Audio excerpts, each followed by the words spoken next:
Look at the women's rights movement, feminist movement of the 1960s, and what it's done to our country here today. Because they said in the 1960s that women should be free of man, not have to submit or to surrender to them any longer, to do their own thing, go their own way, live their own life, have sex with whoever they want to have sex with, be their own person, independent from man.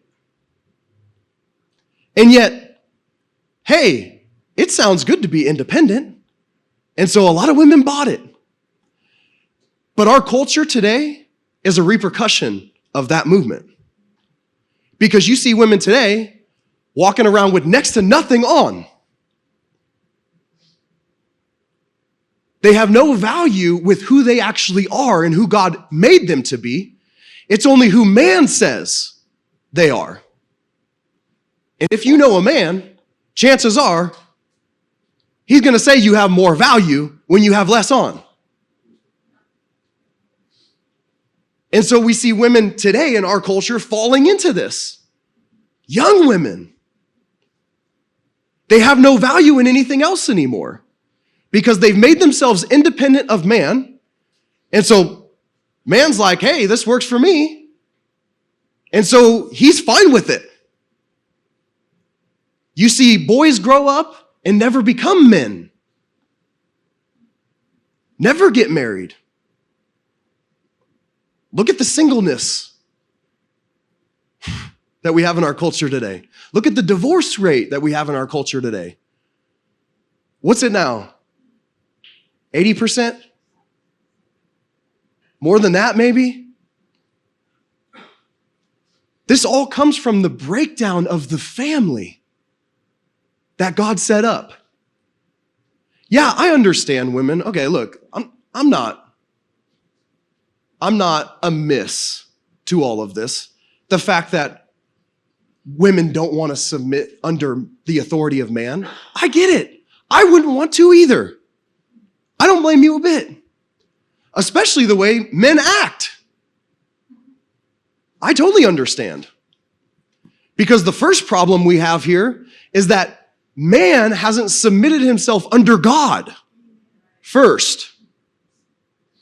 Submitted himself under God first. Because all of us know that a person who is submitted under God is way easier to follow. Could you imagine me as a pastor?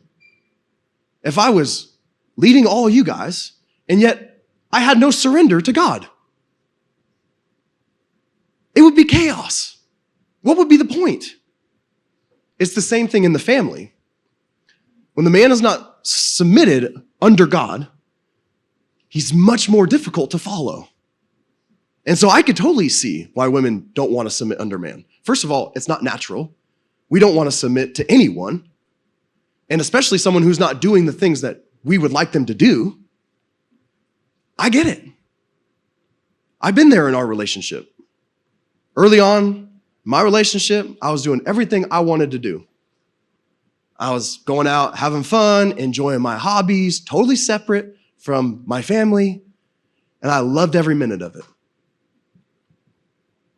But what I saw is it created this dissension and this resentment between my wife and I. And I couldn't understand why she was so upset that I was doing everything that I wanted to do.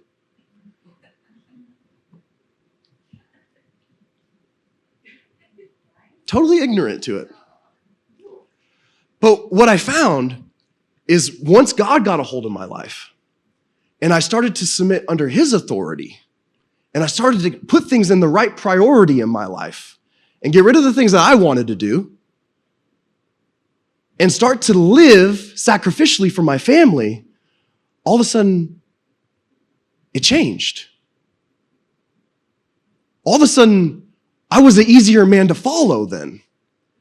Because my wife then knew that it wasn't out of selfishness that I did things, but it was out of love for my family first, and my desire to please the Lord, that I did things now. And because of that, it was easier to then submit unto an authoritative figure in your life who you know is doing the right things.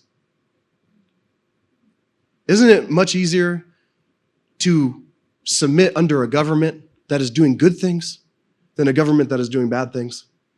Of course it is. It's the same thing in the family unit. First, God has called us to live sacrificially for our families. The man first, submitting under the authority of Christ to live sacrificially